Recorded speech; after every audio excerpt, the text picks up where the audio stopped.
Hey, everybody. Welcome to the Internet Sports Broadcast Network. We have three hosts tonight.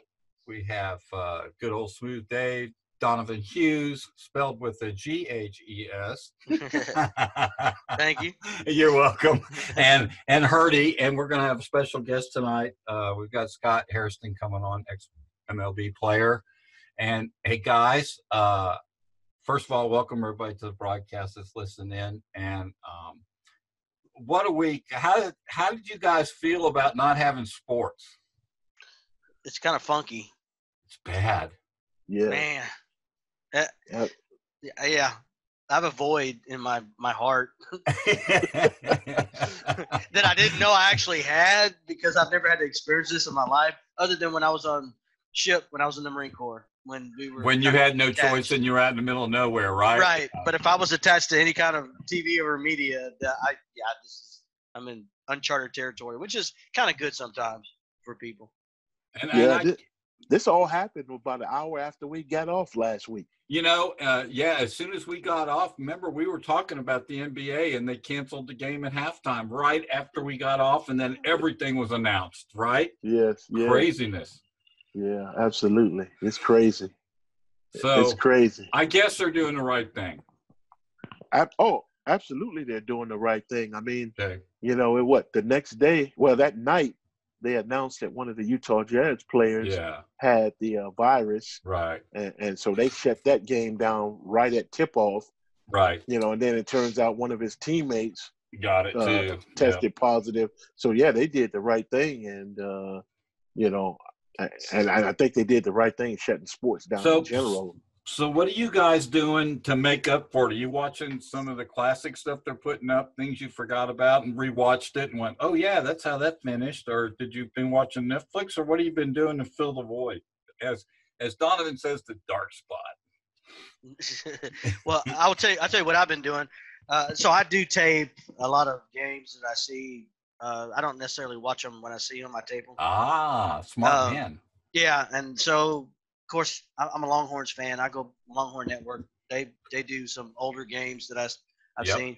Plus, I go back to the 2005 championship game, and when I want to cry and like not feel good about myself, I actually go watch them beat USC, and I feel better usually after that. So it's kind of my fallback game. And the funny thing is, they win it all the time. Every time they play it, they win it. And they almost lose every time, but they just win it every time. That's got to be a great feeling. Yes, it is. But but other than that, there are a lot of the channels have.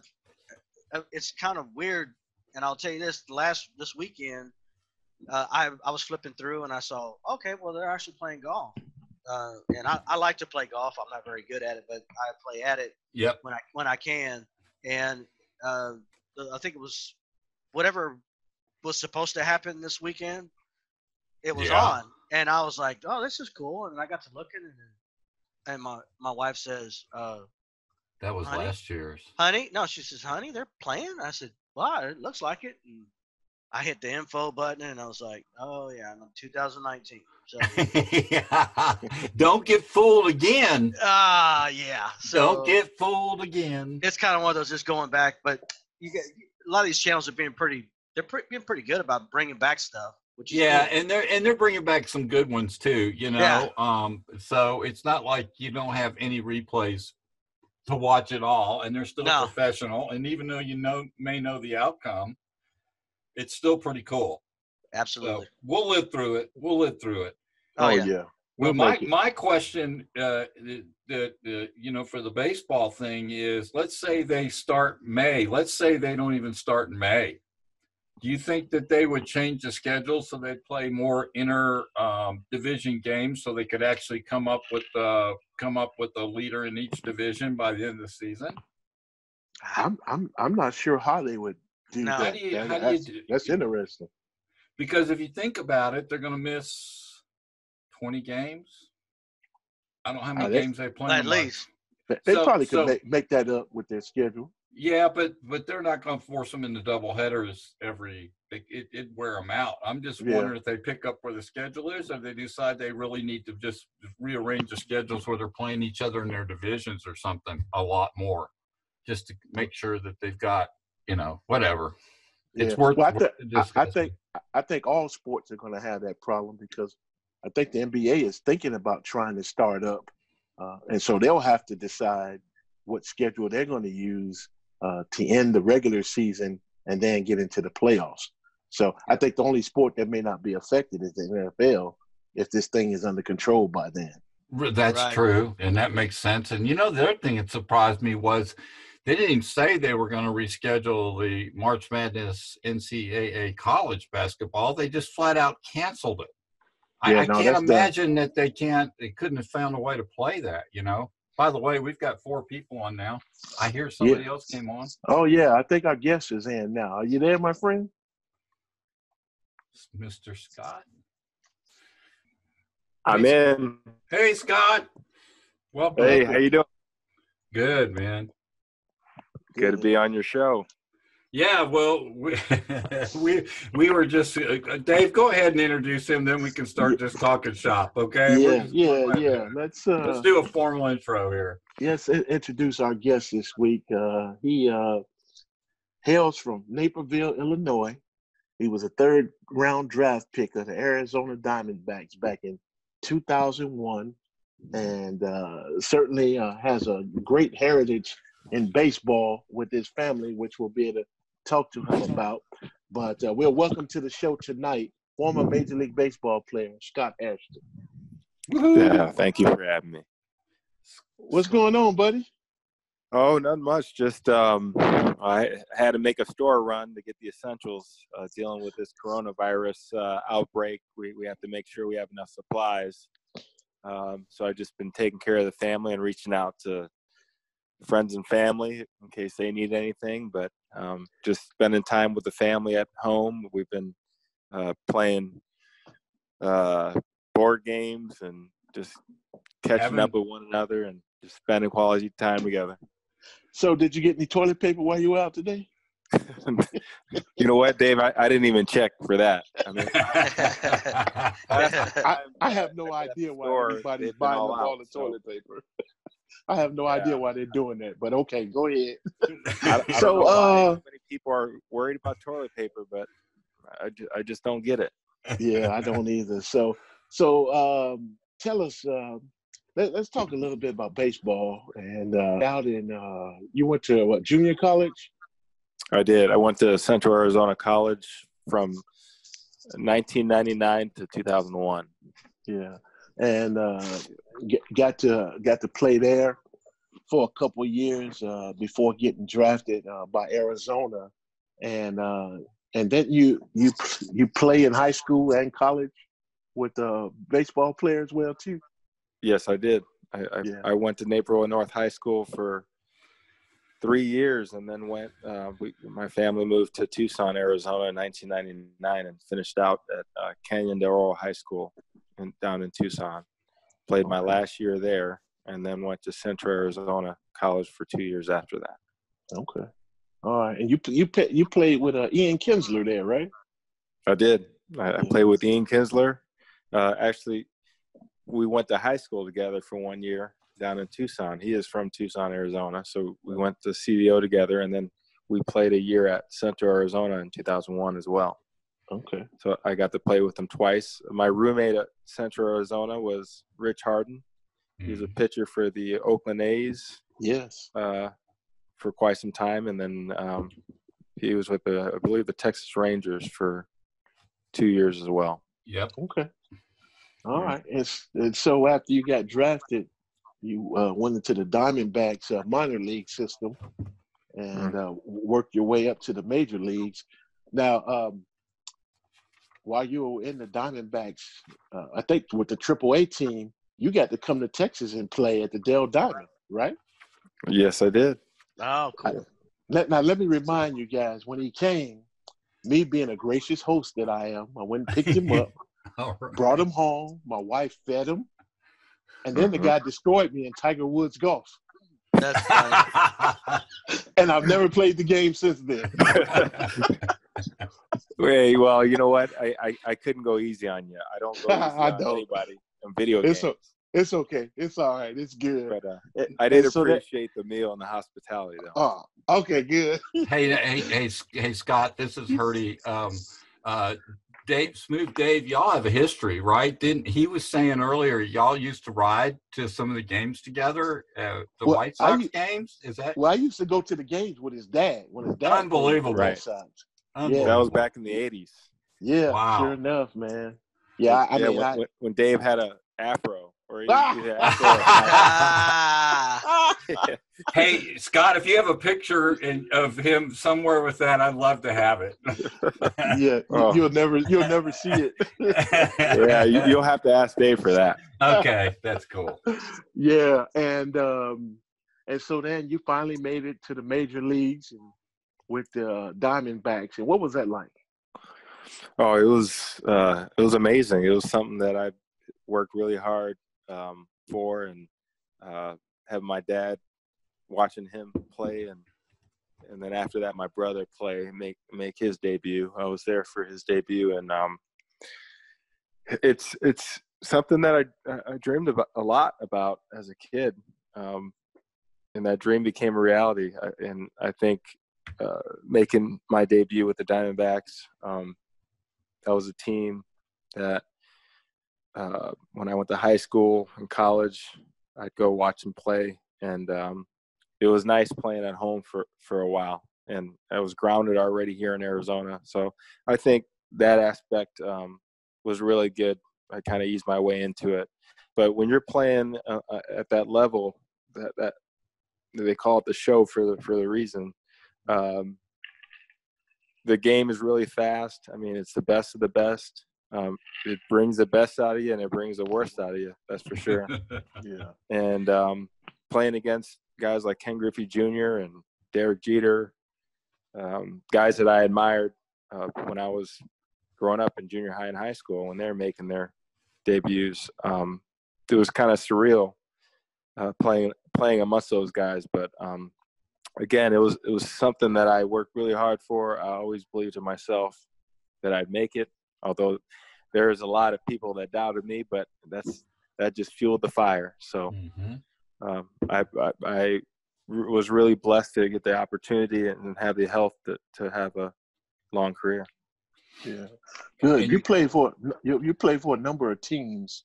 You Arizona, the Padres, Oakland, the Mets, the Nationals, the Cubs, and what was that like? Did you ever get a chance to play with your brother at all? I did. We played with the 2010 San Diego Padres. Nice. What was that like? Oh, it was a lot of fun. I think people were expecting us to be more of the same person, like to have the same personality. But if you know my brother, we're a lot different. He's a little fiery. Yeah, he's a little fiery. He's really outgoing. He doesn't lack any confidence whatsoever. But it's funny because I was there in San Diego for 3 years before he got there. So I would get people coming up to me, "Hey, man, we like your brother and all, but, man, you guys are totally different. I mean, you guys talk about different stuff, and you guys act different. You guys play different." And I said, "Yeah, well, that's just part of it. We're 4 years apart. He's my older brother, and I said, if you guys knew my mom, my brother's the male version of my mom. I mean, my mom is a feisty Mexican and just real outgoing and just talking all the time, and has a lot of good qualities as far as that goes. And my brother's the same. And then I'm more like my dad. My dad is, and Dave, you would know, you've known my dad for a long time. Yeah. Yeah. And, and I love your mom just as well. Esperanza. Oh, absolutely. A queen in my book. So. Yeah, absolutely. Definitely. So I take more on my dad, where we don't really say much. We're quiet, or reserved. But, I mean, we can get to talking if we're talking about baseball and things that we really care about. But I think we do outside of baseball, we do more listening than speaking, so to speak. Yeah. Nice. So your brother is Jerry Hairston Jr. He started out with the Orioles, and today he's doing TV pre and post game for the Dodgers, right? Right.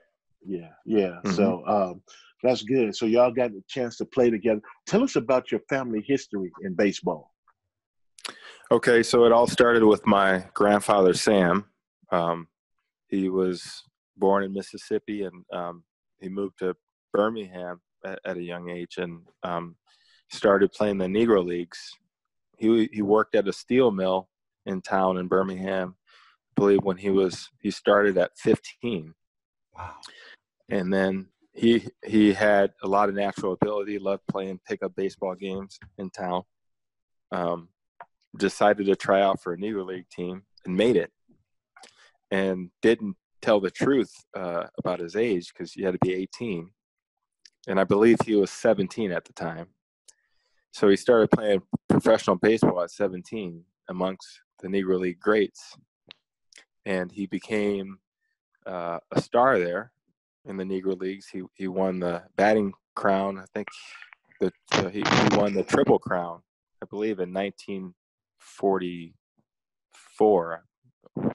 One of the 40s, I guess. But anyway, he's the one that started it and made his debut in 1951 with the Chicago White Sox. He was the first African-American to play for the Chicago White Sox, 1951.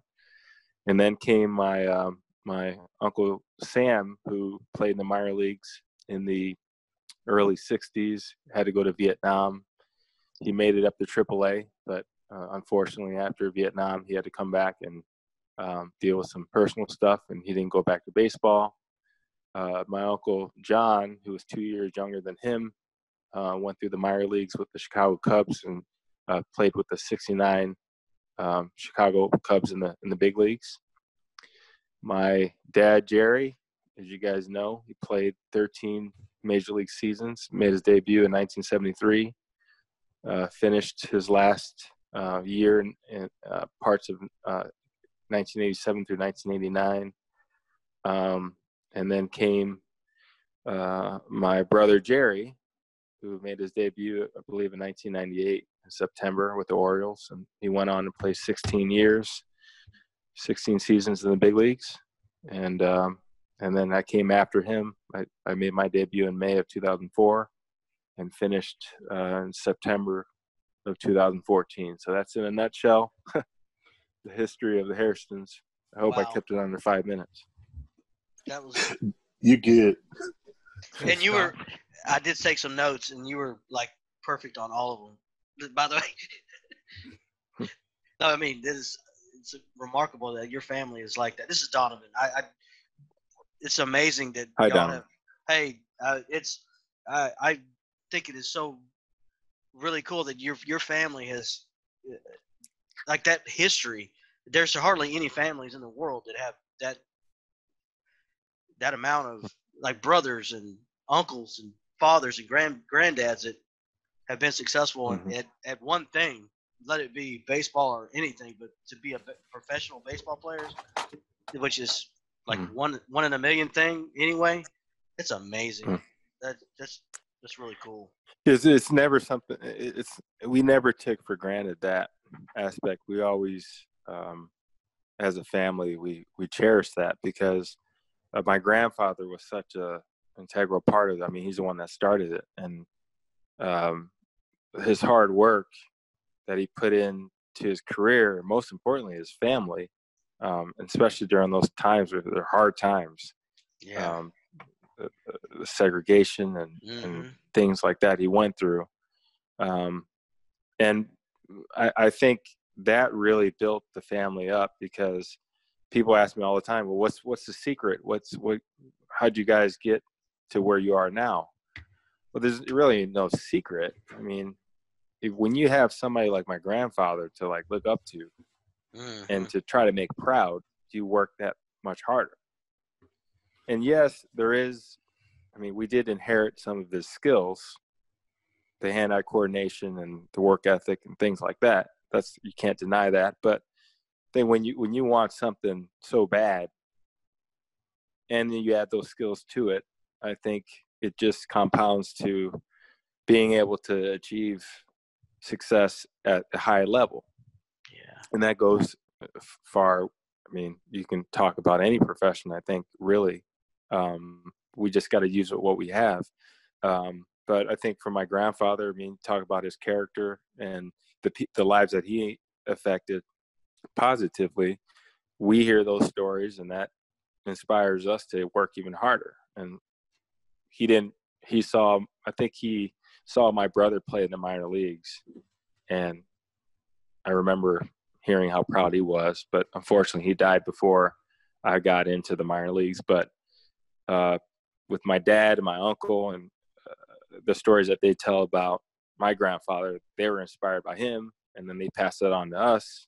I was inspired by my dad too as well, because he was somewhat a lot like my grandfather as well. So it just makes you proud and makes you appreciate the lineage. And I worked really hard to not just to make them proud, but I really wanted to do this for myself. Really, I wanted to make it a career.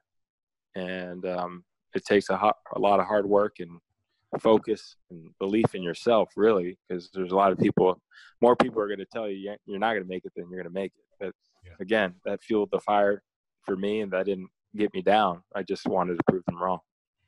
Yeah. Hey, Scott, this is Hurdy. I'm going to make you talk a little baseball here for a minute, if that's okay. I want to take you back to your days with the New York Mets. Uh-huh. And you did something pretty cool. I believe you hit for the cycle in a game against the Rockies. I did. And I played baseball in college, and I want you to know I never accomplished that playing through Little League, high school, college ball. And I'm wondering, what was I always thought that the hardest hit to get in the cycle was probably the triple. And just because, something really good has to happen in the outfield, or something has to be hit perfectly to get you to third, right? So what did that feel like? And can you go through that experience with us? Yeah, sure. So before that day, I had never hit for the cycle either. Little League, Pony League, high school, college, minor leagues. I've never achieved that. I've come close, but never achieved that. So it really, up until I think I had, my last at bat, I knew, and a lot of people will say, oh man, I hit for the cycle. I didn't even know it. But I knew walking up to my last at bat, I had to hit a double, which I'm kind of glad, like you said, if I walked up to the plate and said, okay, I have to hit a triple. Yeah. That's the hardest thing to do. Right. Now in Colorado, the field's pretty big. The left center gap is big. Right center is a little shorter, but center field, I believe, is 415. Huge. And so I was able to get the triple out of the way. So my last at bat coming up to the plate, I said, okay, this is it. This is going to be my last chance. So I need to do it now. I got to a 3-2 count. And so I don't know if you've seen footage, but it was a high fastball that I got. It was probably ball 4, but I told myself I'm swinging no matter what. Yeah. I don't care if it bounces or if it's up over my head. I'm just going to try to make hard contact and leg out a double if I can. If I get thrown out, I get thrown out. Yeah. Is that selfish? Maybe. I mean, the game was kind of lopsided anyway. We were down by like 8 runs at that time. But so I was able to get a high fastball, and I hit it over Carlos Gonzalez's head in left center. And once it got over his head, I knew that was it. And I wasn't going to try to extend it for a triple. Right. But I slowed up at second base, acted like I was going to third, and just pulled up, and that was it. That's cool. Very cool.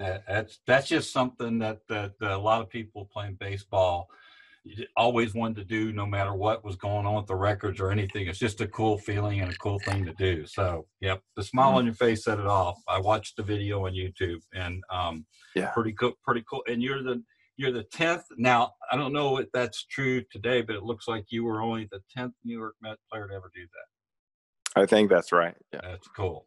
That is so cool. Thanks. Man, that's awesome.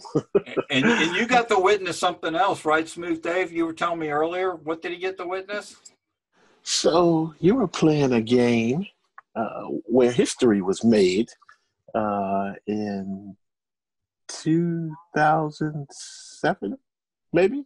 Oh yeah, bringing back those memories. Yeah, you hit a home run in the same game where Barry Bonds hit his 755th. Right. Yeah, he hit his 755th home run over my head in San Diego. Wow. That was pretty special. The game. So as soon as he hit it, I knew it was a home run. But I immediately turned around and so the ball went off of the second deck and just went straight down to the fans. But I was trying to prepare for in case it ricocheted. And if I got the ball, I was going to just throw it in to second base so Barry could have the ball. But that didn't happen. One of the fans got it. And another fan threw a fake ball onto the field that I thought it was the real ball. And I looked at it, and it was plastic. But oh, man. Yeah. But, yeah, it was a special moment. They stopped the game for probably 5 minutes. Yeah. Or more. Everybody went on the field, all the Giants players to hug him, and Barry's family came out and gave him a hug, and crowd cheered, things like that. So that was a very special run. That was a very special part of my career, not to sound selfish, but that I had just recently gotten traded, and I was trying to make a name for myself, and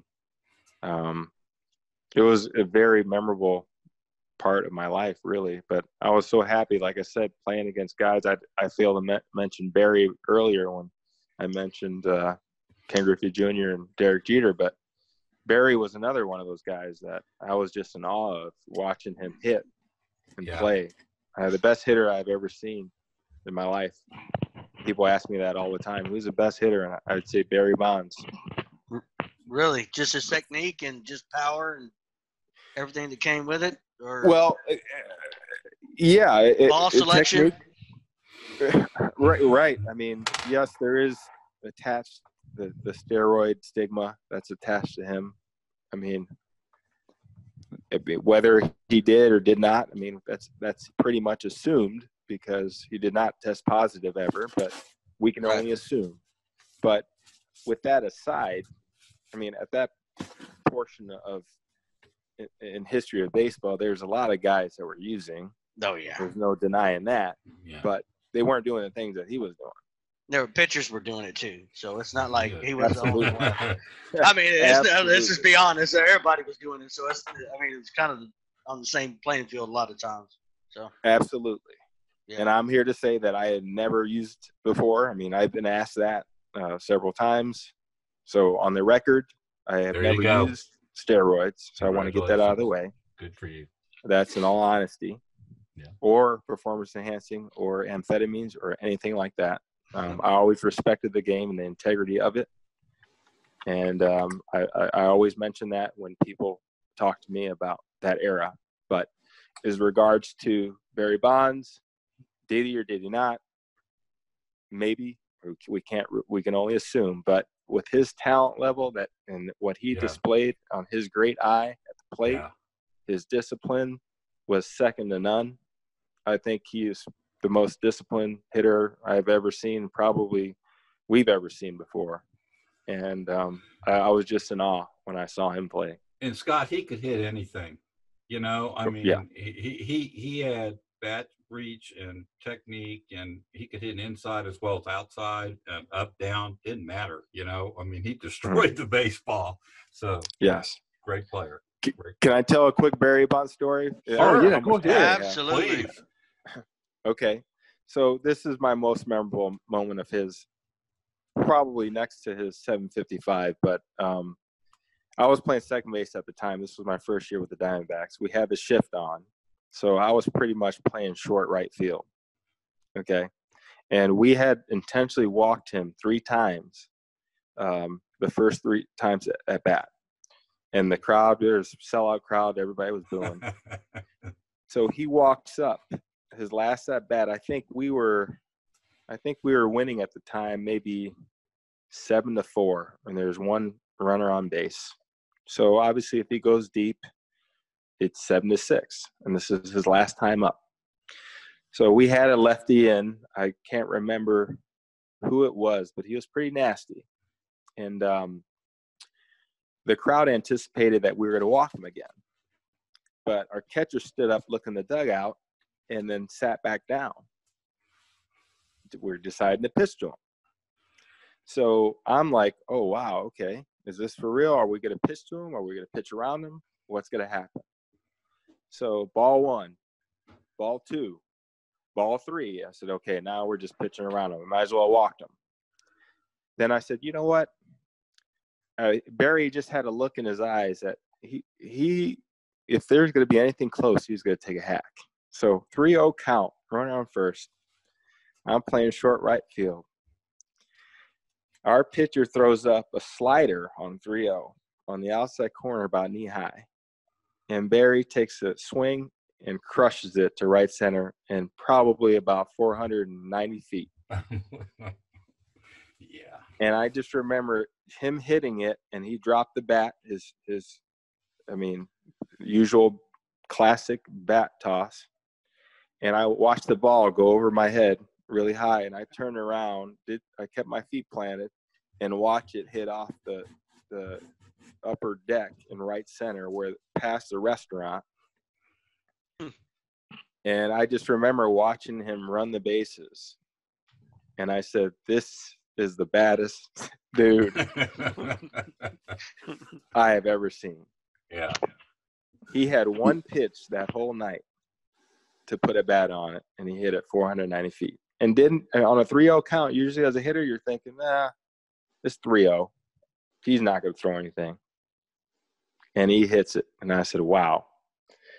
He did that. That was somewhat of a mic drop. I mean, yeah. I love telling that story. Hey, he had a lot of moments like that in his career. Oh, yeah, he did. Absolutely. And then another fun fact about you, 2007 wild card tiebreaker against the Rockies. You went deep in that game, didn't you? I did, in the 13th inning. I did. Yeah, it was a back and forth game. Win or go home. The night before that, which people don't talk about much, Trevor Hoffman gave up a 2-run lead as well against the Brewers. We were getting ready. We had the champagne ready in the locker room, and we had arguably the best closer at that time in history. That has since changed. I mean, the argument has since changed, but we thought, hey, we have this in the bag. Let's go home. Let's celebrate. Well, a little fun fact for you guys too. Trevor gave up, I believe, a 2-run double to Tony Gwynn Jr., who Trevor watched grow up in the clubhouse because Trevor played with Tony Gwynn Sr. So Tony Gwynn Jr. hits that 2-run double to tie it. And then if I'm not mistaken, I might be mistaken. Tony Gwynn might have won the game, but that's all a fog. But anyway, the next night in Colorado, we had to fly to Colorado that night and play the Rockies in a 13-inning game. And I remember my teammate, Rob McCoyak, to be exact, I get my helmet on, and he looked at me. He said, "Hey, let's go home. Let's do it." And so the leadoff man came on. I was batting second that game. Brian Giles led off. Brian led off with a walk that inning on the top of 13. I came up. I looked back at Buddy Black, expecting the bunt sign, because you're in the 13th inning, and the leadoff man gets on. I'm thinking he's going to bunt, and he gives me the hit sign. He pounds his fist together and says, "Hit." So I'm like, okay. And Jorge Julio, who I played with the Diamondbacks previously, a couple years previous, I knew he was a hard thrower. He was 95 to 99. And I get up there and I said, okay, I'm going to get one fastball to hit from Julio. Don't miss it. if I'm hitting, right? If I'm not bunting. First fastball was high up and in, about 98.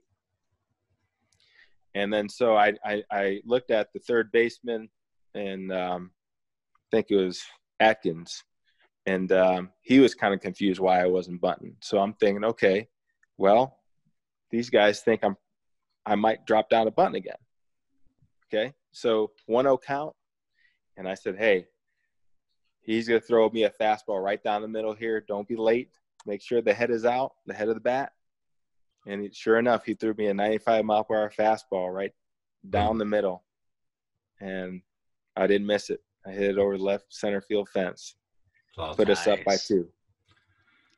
And rounding the bases, I was just telling myself, we got Trevor coming out. He's going to start warming up, and I don't think he's going to do what he did last night. There's no way. No way. And unfortunately, he ended up giving 3 runs in the bottom of the 13th. Yeah. Wow. So hey, Scott, with all the different teams you played with and everything, that means you got to meet and be around a lot of different players for a lot of different teams. Do a lot of those guys you met in these different teams still remain friends with you today? Are you still close to a lot of players? Well, I keep in touch with a couple players. I would say Kevin Kuzmanoff with the Padres. I just had lunch with him a couple weeks ago. He's out here coaching right now in the Arizona League. Ian Desmond, he plays for the Rockies. I played with him with the Nationals. Really good guy. Really good family. My wife and his wife are good friends. We keep in touch with them. I run into a lot of guys living in Arizona. There's a lot of golf tournaments throughout the year, so I would run into former teammates and guys I played against throughout the year. So it's nice living here. You get to see guys that you haven't seen in a while. But baseball, it's kind of a tight-knit group. I mean, whenever we see somebody we played against, that level of respect it will never leave. So. Yeah. And how good were the Washington Nationals this past year in the playoffs? Have you ever seen such exciting baseball from sixth inning on? No, I don't think so. I don't think so either. You just knew when they came up to the plate that they were going to do something. They just kept doing it and doing it. It was remarkable to me. I watched every single game, every single minute. I sat in the edge of my seat from when they started in L.A. all the way through till they won, and they did the same stuff every game. Just unbelievable. Right. The only team that could rival that in the last 5 years was the Houston Astros, but they used a trash can apparently. Other things to do that. Yeah. Trash can, cameras, and a few other things. Right. I've lost a lot of respect for I bet. that organization because of all that, because I was cheering for them because I thought they're a really exciting team and I liked their chemistry, but unfortunately that was kind of nipped it. Yep. Right. That just threw that in the trash, no pun intended. But the Washington Nationals, that was a team where they just had the will, they had the character, they had the talent, no doubt. Yeah. But that just goes to show you, baseball is such a long season.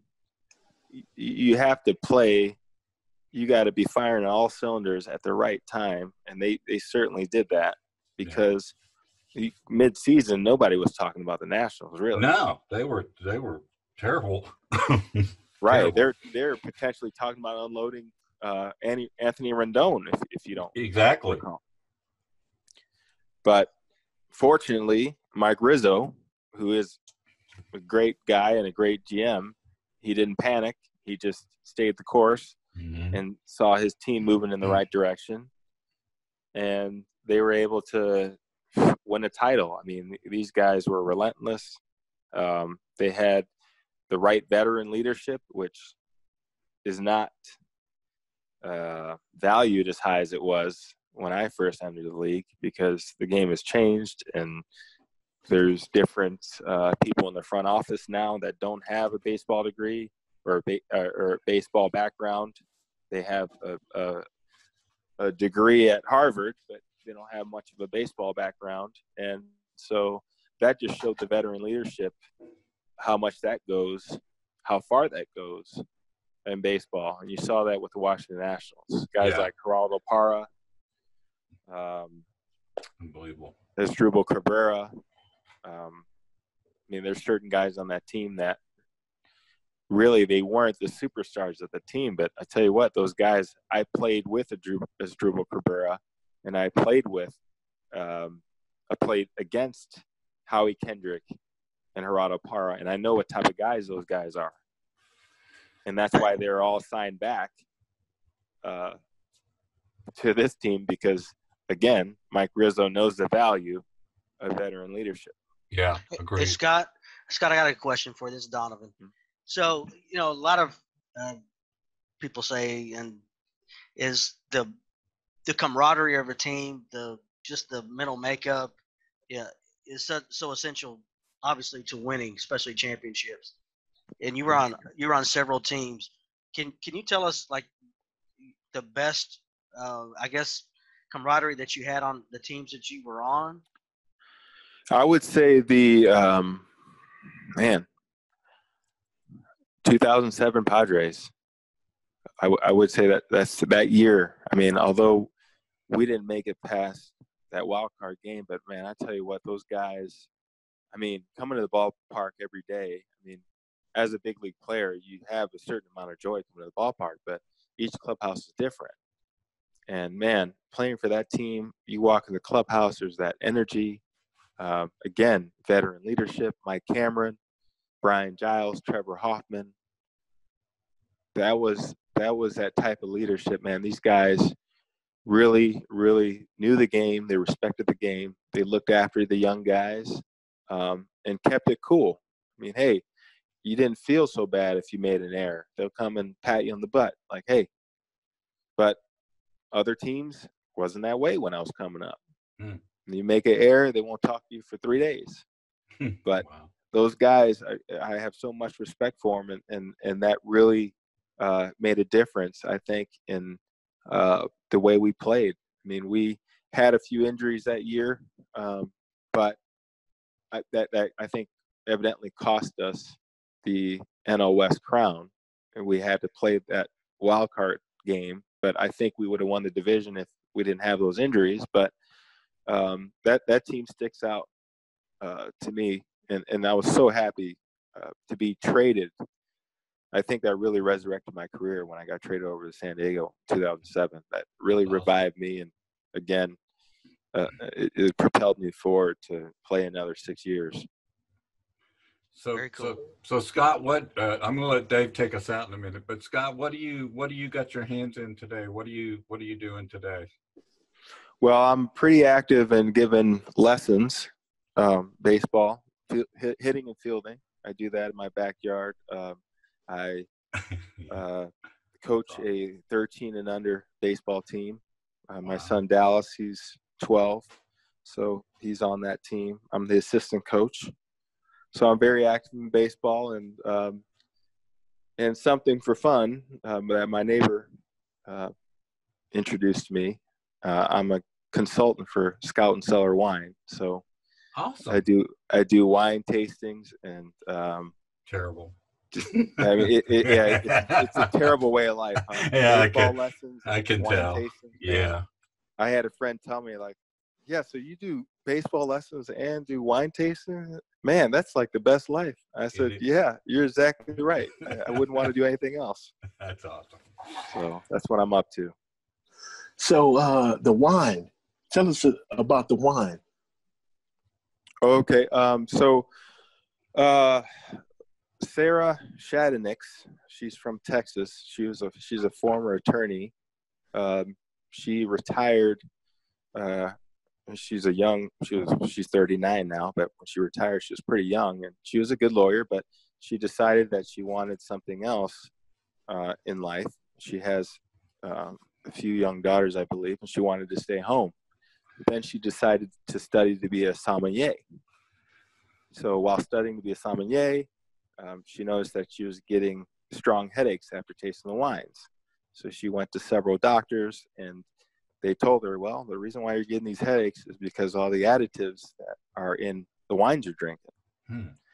So the doctor said the only ways that you can prevent that is find wineries that practice old school farming techniques like biodynamic farming and organic farming methods, no pesticides, no anything. And then after you collect the grapes, you don't put any additives in the wine. It's just pretty much how wine was made thousands of years ago. So she's like, well, I need to find those wineries because I want to start drinking wine. And not only that, I think all wine should be made that way. So then she's traveled the world. And then once she came back home, decided to start her own wine business, only dealing with these farmers that practice those clean, crafted farming of wine. So fast forward, she has, I believe she did $20 million in her first year. And then now it's skyrocketed since 2017. Now we're in 2020. And she's built pretty much a huge company. And I was kind of really intrigued by her story. And that kind of motivated me to be a part of it. And I had my own experience. So really quick, me and my wife and kids went to Europe in October, and we drank plenty of wine there. And I didn't feel any ill effects like I did here in the States, because the wines in Europe are regulated and they can't put all those additives in their wines like they do here. That's good to know. So I came back home and I said, okay, that's it. I'm done with buying wines that I bought from the stores. And I just continued to drink wines that I know that I can trust, that were lab tested twice. They don't have any additives and they're not going to be bad for my health. So once my friends heard that story, they said, okay, well, let me know how I can order. And ever since then, I've been doing wine tasting. So that's in a nutshell what I've been doing. Can you give us? Can you give we'll us? We'll be happy to support you on that. If you can just tell us how to get to it, we'll buy from you. Oh, okay. So you can, go ahead. Yeah. Tell us, give us a website so we can let our listening audience find it too. Okay, it's just scoutandcellar.com/Scott Hairston. That's easy. And will you email that to Smooth Dave for us, Scott? And absolutely. And I'll make sure I put a link in the podcast for you. Okay. Absolutely. That'd be great. Hope you guys enjoy it. I mean, to good health. I think this is how wine should be made everywhere. But unfortunately, we live in a world that is not. So. Yeah. Well, we want the natural stuff if we can find it. That's good right. To know. Yeah, so good. Dave, we've kept Scott on quite a while. Why don't we? Yeah, we have. Why don't we appreciate you because he's got a family and. Yeah. Hey, let you guys know. Tell them about your wife. What's her background? Oh, yeah. My wife, she has. I wouldn't say baseball, but she does have a sports background. Softball player. We met in college, and she was a fantastic player.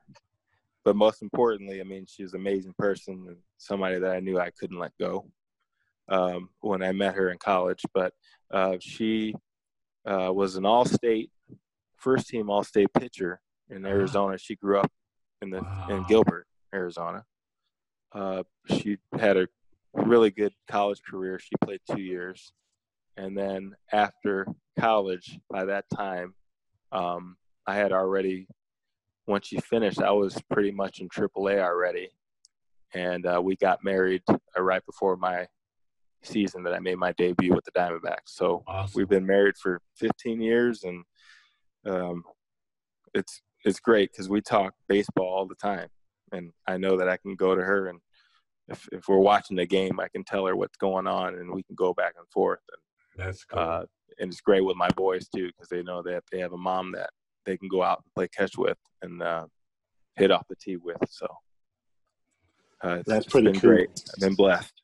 That's pretty cool, man. Well, Scott, we appreciate you for joining us this evening. Thank you very much. Thank you, Scott. You're welcome. It was a lot of fun, guys. Anytime. hopefully you guys will have me on in the future. Yeah. But yeah, we're gonna get the fiery one. Try to get the fiery one on next. Get him all fired up. Yeah, let me know. Let me know.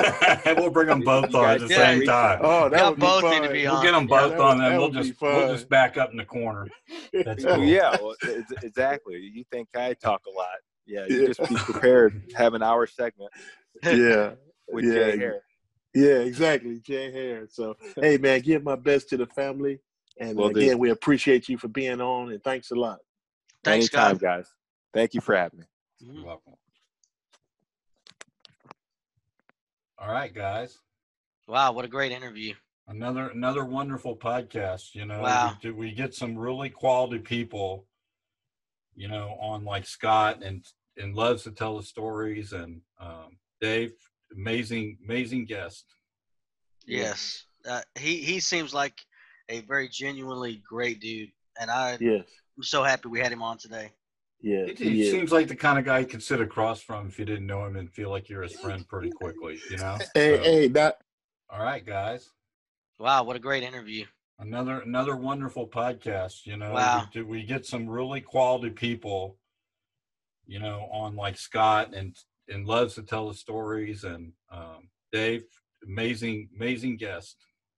Yes. He seems like a very genuinely great dude, and I'm so happy we had him on today. Yeah, he seems like the kind of guy you could sit across from if you didn't know him and feel like you're his friend pretty quickly, Now that he's gone, I'll tell stories. When he was a teenager, I used to ask him, "Hey, what you gonna do when you get home?" He said, "Pump some iron."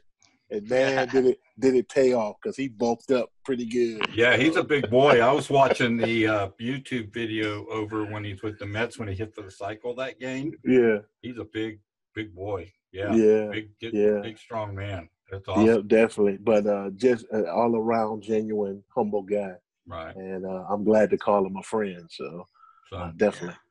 Guys, I hope you don't mind our podcast running a little bit over. It's just great to have these guests, and I don't want them to get off if they don't have to. You know what I'm saying? Right. So it's that was excellent. It's good to go an hour or so. And yeah, Dave, make sure you get that link from him to his website. I sure for the will. wine thing. We definitely want to order some, and we also want to get it out there to the public for him. That'll sure. help him out. Absolutely, get it. All right, guys. I'm sorry you missed Todd tonight. Everybody put your thoughts toward Todd. He wasn't feeling well today. Yep. So I'll go check on him tomorrow. Okay. Yeah, I'm going to call him in, or I'm not going to run by there because I'm in that age demographic, but just in case he's got the other thing. But, put him in your thoughts, guys. And and everybody be safe, man. This you too. This virus. I'm working out of the house, so there you go.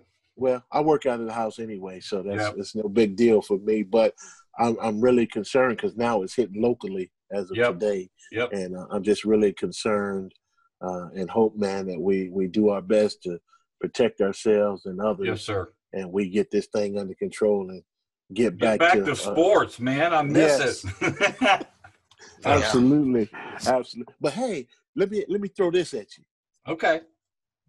Why couldn't golfers play with no crowds? I'm telling you, that doesn't make any sense. I discussed that all weekend, and I decided to shut up because I got so much criticism from people. But I agree with you 100%. They should have just sent all the people home and finished that tournament. That's ridiculous. Yeah. I mean, I can understand maybe why they stopped the tournament, because you don't know who was around. But I mean, well, they should have never started it. They should have just said no, we're not going to play. Right. And I'm not about putting anybody at risk, but these guys, the lifestyles that they lead, they're flying private jets, know, and we can get 4 rounds of golf in, with no spectators around, and probably be pretty safe in doing so. So that would be nice. But when that wheel started to fall, it fell all at once by everybody. When the wheel started, when the wall started tumbling, the wall tumbled. There was no discussion. Well, everybody and then, just quit. And we don't have any sports, but it didn't hit home with me until they canceled the Masters. that hit. Yeah, or that, postponed it or whatever they call it. Yes. Right. Yeah. Yeah. Because there's certain sporting events you look forward to, like March Madness was an event, the Masters coming up in April, right? Even the players this Yeah. weekend they canceled was a big golf tournament because it kind of gave you an idea who was playing well, right, going into it. But and even baseball, you're 2 weeks away from the opening of Major League Baseball, which the Texas Rangers got a brand new freaking stadium. So lots of stuff we missed. So yeah. All right, guys, let's wind it down. All right. Well, Scott just sent me the link, so I'll get it to you. Okay, so. super. And tell him thank you again, and I'll get this. Listen, now that I'm putting this on, we'll talk about it later. You guys been listening to the Internet Sports Broadcast Network with Dave Robinson, Donovan Hughes, Freddie Burke, Todd Franks out tonight. Wasn't feeling well. So, team, y'all have a good week, and we'll see y'all next week. And I want to thank Scott again for being on the program. You guys have a good evening. Thank you. Smooth Dave out. All right. All right. Bye. Bye.